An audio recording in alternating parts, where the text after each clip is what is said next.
ನಿಖಿಲ್ ಕುಮಾರಸ್ವಾಮಿ ರಾಜ್ಯ ಪ್ರವಾಸಕ್ಕೆ ನಾಳೆ ಎಚ್.ಡಿ. ಕುಮಾರಸ್ವಾಮಿ ಚಾಲನೆಯನ್ನ ನೀಡಲಿದ್ದಾರೆ. ರಾಜ್ಯದಲ್ಲಿ ಪಕ್ಷ ಸಂಘಟನೆಗೆ ಒತ್ತು ನೀಡೋದಕ್ಕೆ ಟೂರ್ ಪ್ಲಾನ್ ಅನ್ನ ಮಾಡಲಾಗಿರುವಂತದ್ದು. ಅಂದ್ರೆ ಜೆಡಿಎಸ್ ಸಾರಥ್ಯ ವಹಿಸುವ ಮುನ್ನ ರಾಜ್ಯ ಪರ್ಯಟನೆಯ ಇದು ಅನ್ನೋದಾಗಿ ಪ್ರಶ್ನೆಗಳು ಕೂಡ ಇದೀಗ ಮೂಡ್ತಾ ಇದೆ. ಅಂದ್ರೆ 2028ರ ವಿಧಾನಸಭೆ, ಜಿಲ್ಲಾ ಪಂಚಾಯತ್ ಹಾಗೂ ತಾಲೂಕ್ ಪಂಚಾಯತ್ ಎಲೆಕ್ಷನ್ಗೆ ಸಜ್ಜಾಗ್ತಾ ಇದ್ದಾರೆ. ನಾಳೆ ಕಾರ್ಯಕ್ರಮಕ್ಕೆ ಚಾಲನೆ ನೀಡಲಾಗಲಿದ್ದು 16ರಿಂದ ರಾಜ್ಯ ಪ್ರವಾಸವನ್ನ ಕೈಗೊಳ್ಳಲಿದ್ದಾರೆ. 90 ವಿಧಾನಸಭಾ ಕ್ಷೇತ್ರಗಳಿಗೆ ನಿಖಿಲ್ ಕುಮಾರಸ್ವಾಮಿ ವಿಸಿಟ್ ಮಾಡಲಿದ್ದಾರೆ. ದಳಕೋಟೆ ಸಾರಥ್ಯ ವಹಿಸುವ ಮುನ್ನ ರಾಜ್ಯ ಪರ್ಯಟನೆಗೆ ನಿಖಿಲ್ ಈ ರೀತಿಯಾಗಿ ಪ್ಲಾನ್ ಅನ್ನ ನಡೆಸ್ತಾ ಇರುವಂತದ್ದು. ಹಾಗಾಗಿ ರಾಜ್ಯದಲ್ಲಿ ಬಹಳ ಪ್ರಮುಖವಾಗಿ ಪಕ್ಷ ಸಂಘಟನೆಗೆ ಒತ್ತು ನೀಡೋದಕ್ಕಾಗಿ ಈ ರೀತಿಯಾಗಿ ಪ್ಲಾನ್ ಅನ್ನ ನಡೆಸ್ತಾ ಇದ್ದಾರೆ. ಇನ್ನು ಈ ಪ್ರವಾಸಕ್ಕೆ ನಾಳೆ ಕೇಂದ್ರ ಸಚಿವ ಎಚ್.ಡಿ. ಕುಮಾರಸ್ವಾಮಿ ಚಾಲನೆಯನ್ನ ನೀಡಲಿದ್ದಾರೆ. ಈ ಕುರಿತಂತೆ ಮತ್ತಷ್ಟು ಮಾಹಿತಿಯನ್ನ ನೀಡಲಿದ್ದಾರೆ ನಮ್ಮ ಪ್ರತಿನಿಧಿ ಜನಾರ್ದನ್ ಹೆಬ್ಬಾರ್ ದೂರವಾಣಿ ಸಂಪರ್ಕದಲ್ಲಿ. ಹೆಬ್ಬಾರ್, ಇನ್ನು ನಿಖಿಲ್ ಕುಮಾರಸ್ವಾಮಿ ರಾಜ್ಯ ಪ್ರವಾಸಕ್ಕೆ ನಾಳೆ ಎಚ್.ಡಿ. ಕುಮಾರಸ್ವಾಮಿ ಚಾಲನೆಯನ್ನ ನೀಡಲಿದ್ದಾರೆ. ಅಂದ್ರೆ ದಳಕೋಟೆ ಸಾರಥ್ಯ ವಹಿಸುವಂತಹ ಮುನ್ನ ರಾಜ್ಯ ಪರ್ಯಟನೆಗೆ ನಿಖಿಲ್ ಕುಮಾರಸ್ವಾಮಿ ನಡೆಸ್ತಾ ಇರುವಂತಹ ಪ್ಲಾನ್ ಇದು ಅಂತ ಹೇಳಿ.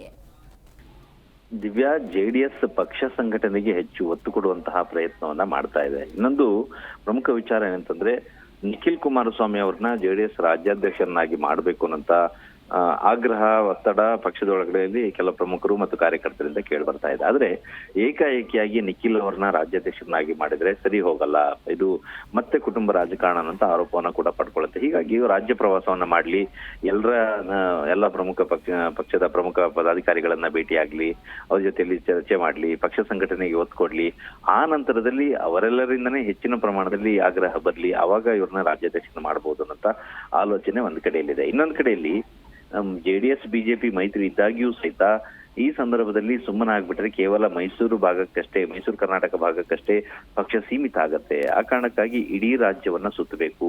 ಮೊದಲ ಹಂತದಲ್ಲಿ 90 ವಿಧಾನಸಭಾ ಕ್ಷೇತ್ರಗಳಿಗೆ ಭೇಟಿ ಕೊಟ್ಟು ಕೇವಲ ಜಿಲ್ಲಾ ಕೇಂದ್ರ ಮಾತ್ರ ಅಲ್ಲ, ತಾಲೂಕು ಕೇಂದ್ರಗಳಿಗೂ ಹೋಗಿ ಅಲ್ಲಿ ಪಕ್ಷದ ಕೆಲ ಪ್ರಮುಖರನ್ನ ಪದಾಧಿಕಾರಿಗಳ ಜೊತೆಯಲ್ಲಿ ಕೂತು ಚರ್ಚೆಯನ್ನ ಮಾಡಿ ಏನಾಗ್ಬೇಕಾಗಿದೆ, ಮುಂದೆ ಜಿಲ್ಲಾ ಪಂಚಾಯತ್ ತಾಲೂಕು ಪಂಚಾಯತ್ ಚುನಾವಣೆ ಇದೆ, ಈ ಎಲ್ಲ ಸಂದರ್ಭದಲ್ಲಿ ಯಾವ ರೀತಿಯಲ್ಲಿ ಪಕ್ಷ ಕೆಲಸ ಮಾಡಬೇಕು, ಅವ್ರಿಗೆ ಏನ್ ಅಗತ್ಯ ಇದೆ, ಪಕ್ಷ ಯಾವ ರೀತಿಯಲ್ಲಿ ಪಕ್ಷ ಸಂಘಟನೆ ಮಾಡಬೇಕು, ಅವರ ಕುಂದುಕೊರತೆಗಳನ್ನ ಆಲಿಸಿ ಪಕ್ಷ ಸಂಘಟನೆಗೆ ಬೇಕಾದ ಎಲ್ಲ ಒಂದು ಒತ್ತನ್ನು ಕೊಡೋದಕ್ಕೋಸ್ಕರ ಈ ಒಂದು ಪ್ರವಾಸವನ್ನ ಹಮ್ಮಿಕೊಂಡಿದ್ದಾರೆ. ಮತ್ತೆ ಇನ್ನೊಂದೇನಂತಂದ್ರೆ, ಜೆಡಿಎಸ್ ಈ ರೀತಿಯಲ್ಲಿ ಪಕ್ಷ ಸಂಘಟನೆ ಮಾಡೋದಕ್ಕೆ ಹೊರಟ್ರೆ ಪಕ್ಷದಲ್ಲಿ ಇರುವಂತಹ ಒಂದಷ್ಟು ಗೊಂದಲಗಳು ಕೂಡ ಕಡಿಮೆ ಆಗುತ್ತೆ. ಪಕ್ಷದಲ್ಲಿ ಕೆಲವು ಹಿರಿಯರಿಗೆ ಅವಕಾಶ ಕೊಟ್ಟಿಲ್ಲ ಅನ್ನೋಂತ ಆರೋಪ ಇದೆ. ಜಿ.ಟಿ. ದೇವೇಗೌಡರು ಪಕ್ಷದಿಂದ ದೂರ ಆಗ್ತಾ ಇದ್ದಾರೆ ಅನ್ನೋಂತ ಮಾತಿದೆ. ಈ ಕಾರಣಕ್ಕಾಗಿ ಇದೆಲ್ಲವನ್ನ ಸರಿಪಡಿಸ್ಕೊಳ್ಳೋದಕ್ಕೆ ಎಲ್ಲರನ್ನೂ ಬ್ಯುಸಿ ಇಡಬೇಕು, ಎಲ್ರಿಗೂ ಒಂದಷ್ಟು ಜವಾಬ್ದಾರಿಯನ್ನ ಹಂಚಬೇಕು. ಜಿಲ್ಲಾ ಪ್ರವಾಸ ಮಾಡುವಂತ ಸಂದರ್ಭದಲ್ಲಿ ಅಲ್ಲಿನ ಶಾಸಕರು, ಮಾಜಿ ಶಾಸಕರು ಅಥವಾ ಕಳೆದ ಬಾರಿ ಚುನಾವಣೆಯಲ್ಲಿ ಸ್ಪರ್ಧೆ ಮಾಡಿ ಸೋತಂತವ್ರು, ಅವರೆಲ್ಲರನ್ನೂ ಕೂಡ ಸಭೆಗೆ ಆಹ್ವಾನಿಸಿ ಅವ್ರ ಜೊತೆಯಲ್ಲಿ ಚರ್ಚೆ ಮಾಡಿದಾಗ ಎಲ್ಲರೂ ಕೂಡ ಪಕ್ಷ ಸಂಘಟನೆಯಲ್ಲಿ ಬ್ಯುಸಿ ಆಗ್ತಾರೆ. ಇನ್ನಿತರ ಗೊಂದಲಗಳಿಗೆ ಇದು ತೆರೆ ಬೀಳುತ್ತೆ ಅನ್ನೋಂತ ಒಂದು ಪ್ಲಾನ್ ಅನ್ನು ಕೂಡ ಮಾಡ್ಕೊಂಡಿದ್ದಾರೆ. ಇನ್ನೊಂದು ಕಡೆಯಲ್ಲಿ ಕುಮಾರಸ್ವಾಮಿ ಜೆಡಿಎಸ್ ನ ರಾಜ್ಯಾಧ್ಯಕ್ಷರಿದ್ದಾಗಿಯೂ ಸಹಿತ ಕೇಂದ್ರ ಸಚಿವರಾಗಿರೋ ಕಾರಣಕ್ಕಾಗಿ ಪಕ್ಷ ಸಂಘಟನೆಗೆ ಹೆಚ್ಚು ಸಮಯವನ್ನ ಕೊಡ್ಲಿಕ್ಕೆ ಸಾಧ್ಯ ಆಗ್ತಾ ಇಲ್ಲ. ಇದು ಪಕ್ಷದಲ್ಲಿ ಒಂದಷ್ಟು ಜನರ ಅಳಲು ಕೂಡ ಆಗಿದೆ, ಅವ್ರು ನಮ್ಮ ಕೈಗೆ ಸಿಗಲ್ಲ ಪಕ್ಷ ಸಂಘಟನೆ ವಿಚಾರವಾಗಿ ಅಂತ ಹೇಳಿ. ಆ ಕಾರಣಕ್ಕಾಗಿ ಈ ಒಂದು ಸಮಸ್ಯೆಯನ್ನು ಪರಿಹರಿಸಬೇಕು, ಪಕ್ಷ ಸಂಘಟನೆ ಜವಾಬ್ದಾರಿಯನ್ನ ನಿಖಿಲ್ ಅವರು ಒತ್ಕೊಂಡಿದ್ದಾರೆ ಅನ್ನೋಂತ ಒಂದು ಸಂದೇಶ ಪಕ್ಷದಲ್ಲಿ ಎಲ್ರಿಗೂ ಸಹಿತ ಪ್ರಮುಖರಿಂದ ಆದಿಯಾಗಿ ಕಾರ್ಯಕರ್ತರವರೆಗೂ ಇದು ಸಂದೇಶ ರವಾನೆ ಆಗ್ಬೇಕು ಅನ್ನೋ ಕಾರಣಕ್ಕಾಗಿ ಈ ಒಂದು ಪ್ರವಾಸವನ್ನ 16ನೇ ತಾರೀಕಿನಿಂದ ಇಡೀ ರಾಜ್ಯ 58 ದಿನಗಳ ಕಾಲ ಸುತ್ತಬೇಕು ಅನ್ನೋ ಪ್ಲಾನ್ ಅನ್ನ ಮಾಡ್ಕೊಂಡಿದ್ದಾರೆ. ಮೊದಲ ಹಂತದಲ್ಲೇ 58 ದಿನದ ಪ್ರವಾಸವನ್ನ ಮಾಡ್ತಾರೆ.